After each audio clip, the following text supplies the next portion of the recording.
The story begins by a quiet lake where fish ripple across the surface, and a caveman named Spear manages to catch one using his primitive spear. Overjoyed, he adds it to his growing pile of prey, enough to feed his family, and continues hunting. But suddenly, a massive crocodile bursts from the water, lunging straight at him. Without hesitation, Spear dives in and hides behind a rock, holding his breath as the creature searches, then finally disappears.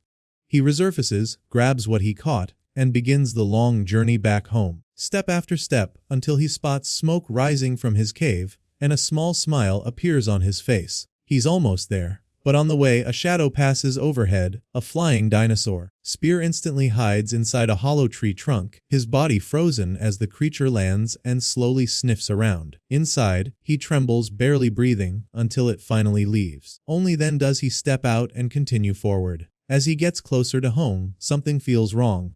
Strange footprints. Too big, too dangerous. Fear takes over. He drops everything and sprints toward the cave, gripping his spear tightly. And then, he sees it. Giant, savage dinosaurs tearing through his family. Before he can even react, it's over. His wife, his children, devoured mercilessly right in front of him. He charges forward, hurling his spear into one of the monster's faces, dodging the others as he fights his way back to it. But just as they surround him, ready to end him too, they suddenly stop and retreat, called away by something bigger. Spear stands there broken. He slowly walks into the cave that once held his world. The fire is still warm like they were just there moments ago. Tears fill his eyes as he moves deeper inside until he stops at a drawing on the wall. Him, his wife, his son, his daughter. With shaking hands, he wipes it away, because now he's alone. Lost and empty, Spear climbs a towering mountain, step by step, carrying his grief. At the peak, he looks down, ready to end it all. One step, and it's over. But he hesitates. Something holds him back. He stays there through the night until the sun rises again. In his mind, he sees them, watching him. And somehow, that's enough. He turns away, choosing to live. Later, he returns to the lake. This time, one fish is enough. No family to feed, just himself. He sits beneath a tree, eating quietly until suddenly, a dinosaur appears. Instantly, his expression hardens. He grabs his spear and chases after it, blinded by revenge. But this dinosaur is different. It's blue, calm, and as Spear follows it, he realizes it's not hunting for itself. It's feeding its two small children, gently placing fish into their mouths. Spear freezes. It's just like him. The mother senses him and lets out a warning scream, shielding her babies. Spear stares at them and memories flood back. His children, his loss, his pain, his grip tightens. But before anything happens, chaos erupts. A savage red dinosaur attacks from behind, then charges at the mother and her children. More of them appear, surrounding them completely. And in that moment, Spear snaps. Fueled by everything he lost, he launches his spear into one of the attackers, then grabs a rock and crushes another's leg. The mother watches, realizing he's not her enemy. But suddenly, another predator lunges toward her babies. She throws herself in front of it and kills it instantly. Meanwhile, Spear continues his brutal fight.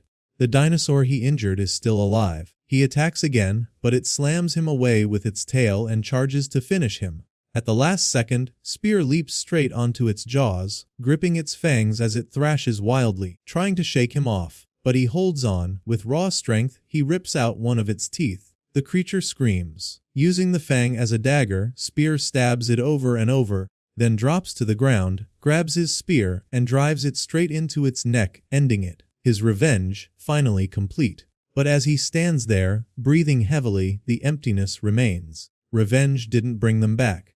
And then, one of the baby dinosaurs walks up to him and gently hugs him. The other joins in, playfully climbing around him. For the first time since everything, Spear smiles.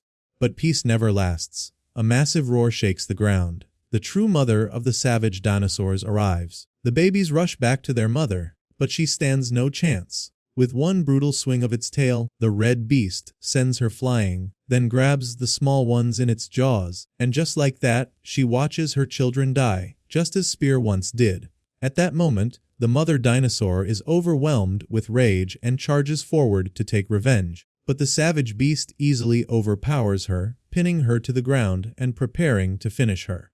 Spear watches everything unfold in front of him, his anger reaching its peak. so he grabs his spear and rushes in to defend her, striking the creature's leg. The dinosaur turns toward him in fury and attacks, managing to wound him slightly, but before it can continue, the blue dinosaur jumps in and bites its neck. Even so, the savage dinosaur is too strong, shaking her off and throwing her aside. Spear charges forward at full speed and does something unbelievable. He leaps straight into the dinosaur's mouth. For a moment, it looks like he's dead, even Fang believes it, but inside, Spear manages to stab the creature from within, injuring it before forcing his way out and landing back on the ground. Now both of them fight together, coordinating their attacks as they dodge its strikes and keep it distracted. Step by step, they gain control of the fight until they manage to climb onto its back, and in the perfect moment, Spear drives his spear deep into its neck, bringing the massive creature down. After the battle, everything goes quiet. Fang slowly walks to the place where her children died. Watching her, Spear is reminded of his own family and feels that same heavy sadness again. Without saying anything, he steps down and begins to walk away, leaving the scene behind. As the sun sets, Spear walks alone along the shore, lost in his thoughts, until he notices Fang following him from a distance. He stops and grips his spear cautiously, unsure of her intentions, but instead of attacking, she gently lowers herself to the ground, inviting him to climb onto her back. Spear understands, and for the first time since everything that happened, he smiles. He climbs onto her and together, they continue their journey. No longer alone. The next day, Spear is sprinting at full speed, chasing down prey. Just as he gets close enough, he throws his spear. But suddenly, the prey is snatched away by another creature, and his spear crashes into a rock. When he looks closer, he's shocked. It's Fang. She casually eats the prey, leaving him frustrated, so he turns and walks away. Trying again, Spear sneaks through the grass toward another target, but this time he notices Fang right beside him, copying his every move. Now it's personal. Both of them track the same prey, moving in sync until suddenly Fang shoves him aside and dashes forward. Spear immediately gives chase, refusing to lose again. Thinking quickly, he throws his spear into a tall tree, climbs up, and positions himself above the prey. From there, he strikes perfectly, hitting it, but before he can even reach it, Fang devours it right in front of him. Furious, he shouts at her, and she roars back, neither willing to back down. In the end, Spear storms off, sitting alone with his spear in frustration. With nothing left to eat, he ends up catching a small insect and eats it instead, clearly annoyed. But even then, Fang comes over, trying to take it from him. He pushes her away in irritation. No matter what he does, she's there. Later, Spear climbs a tall tree to grab some fruit. But just as he reaches for it, the entire tree starts shaking violently. He looks down to see Fang knocking it back and forth until he loses his balance and falls, along with the fruit. And of course, Fang eats it before he can even react. Spear completely loses control, shoving and scratching her, while she roars back in anger. They stand face to face, ready to fight, but as the sun sets, Spear lowers his weapon and walks away to sleep. That night, they lie near the fire, but Fang's loud snoring makes it impossible for Spear to rest. He throws small stones at her to make her stop, but nothing works. Eventually, he sits there in silence, his mood turning heavy. He starts making shadow shapes on the cave wall, remembering how his children used to sit with him, laughing as they watched the shadows dance. For a moment, it feels like they're still there, until the shadows twist into the shape of the monster that killed them. Spear snaps out of it, shaken, and looks back at Fang. The memory fills him with anger, and for a brief moment, it feels like he might attack her, but he stops himself and lies back down. The next day, near a waterfall, the two continue searching for prey. Soon they spot a deer. Fang instantly prepares to chase it, but Spear steps in front of her, raising his spear and shouting, forcing her to stop. He wants this one for himself. Spear runs after the deer, closing in carefully, but once again, Fang reaches it first and takes it down. This time, Spear completely loses it. He strikes her with his spear and claims the prey as his, but Fang retaliates, knocking him away. The tension explodes, and the two begin fighting each other with full force. Rain starts pouring as the fight intensifies, and suddenly Fang manages to snap Spear's spear in half. Now unarmed, Spear refuses to give up. He grabs broken branches and uses them as weapons, charging at her and striking her face.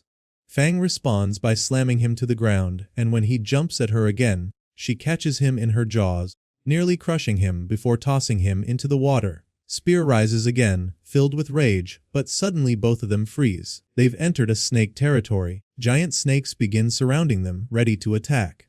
Instinct takes over, and both Spear and Fang retreat together, escaping as fast as they can. But seconds later, they hear something behind them, a massive wave of water filled with giant snakes rushing straight toward them. They can't escape. The flood engulfs them, dragging them underwater as the snakes attack from all sides. They struggle to survive, dodging bite after bite, until a massive serpent locks onto Spear and chases him down. Just as it's about to reach him, Fang intervenes, biting into its neck and holding it back, giving Spear a chance to escape to the surface. But the real danger is ahead, a massive waterfall pulling everything toward it. Realizing the danger, Spear dives back underwater and finds Fang. Together, they grab onto the body of the dead snake and use it like a rope, trying to hold onto nearby rocks. But Fang's weight pulls everything down. Spear struggles with all his strength to hold on, until the snake slips from his grip. Fang falls first, disappearing into the rushing water. Spear follows, crashing against rocks, before being swallowed by the current. Moments later, Fang searches desperately through the water until she finds Spear's body floating, unconscious and covered in blood. She gently carries him to shore and lays him down. Slowly, he wakes up, coughing, and then Fang does something unexpected. She opens her mouth and pulls out the broken head of his spear, offering it back to him.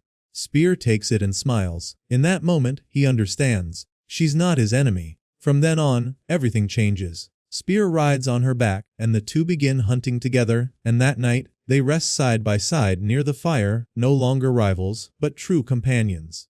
In the middle of a freezing winter, under heavy snow, a herd of mammoths moves together across the land. Behind them, an old mammoth with a single tusk struggles to keep up, walking slowly as the distance between him and the herd grows, until he's completely alone. When the snowfall eases, the old mammoth keeps going, determined to catch up. But as he reaches a steep slope and lowers himself to slide down, Spear suddenly attacks from behind, driving his spear deep into the mammoth's back. The creature lets out a painful cry, trying to shake him off, but Spear keeps striking again and again, while Fang joins the attack. They circle him, Spear leaps onto his tusk and repeatedly stabs his eye, blinding him, and in that moment, Fang charges forward and knocks him to the ground. The mammoth looks at them one last time, a helpless, pleading gaze, but Spear picks up a rock and delivers the final blow. The mammoth falls lifeless. Afterward, Spear takes some of its fur to keep himself and Fang warm, and they eat from its meat. Once they're done, Spear gathers what's left, tying the meat to the mammoth's tusk and dragging it through the snow. He offers Fang to help, but she refuses, so he pulls it alone as they continue through the storm. Eventually, they find a cave and take shelter inside, waiting for the storm to pass. Far away, wolves begin feeding on the mammoth's remains, until they suddenly scatter. The herd has returned. As the mammoths see their fallen companion, their roars echo with anger. Their leader approaches the body, searching, only to realize the tusk is missing. Back in the cave, Spear and Fang sit near the fire to keep warm. Spear picks up a stick and begins drawing on the wall. Himself, Fang, and the mammoth they hunted. But instead of pride, there's sadness in his eyes. The memory hits him hard. He remembers hunting with his son, teaching him how to move quietly through the grass, how to plan, how to strike. He sees his son holding a spear, following his lead as they hunt together, working as a team. And just like the mammoth, their prey had looked at them with the same final expression before dying. That look stays with him. Suddenly, the cave begins to shake violently. Rocks start falling. It's about to collapse. Spear and Fang rush outside just in time, only to find themselves surrounded. The entire mammoth herd stands before them. Without warning, the ground trembles as the herd charges. Spear and Fang try to dodge between their massive legs, but Spear is caught, tossed between them, battered and injured. He barely escapes being crushed and quickly grabs his spear, rushing to help Fang. but a mammoth slams him hard into the rocks, leaving him struggling to stand. Fang fights fiercely, biting and leaping onto their backs, but she's overwhelmed. One mammoth lifts her with its tusks, and soon she's trapped between two of them, being crushed from both sides. Just then, Spear rises again. The mammoths stop and turn toward him. With no other choice, Spear grabs the tusk of the dead mammoth and raises it like a weapon, ready to fight them all. But suddenly, they stop. Their leader steps forward. Spear holds his ground, breathing heavily, ready for anything, but then he looks into the mammoth's eyes and understands. They don't want revenge. They want the tusk. Slowly, Spear lowers his weapon and offers it to them. The leader takes it, and just like that, the herd turns away and leaves. Later, the mammoths arrive at a graveyard, a place filled with the remains of their kind. Gently, they place the tusk beside their fallen companion and say their final farewell.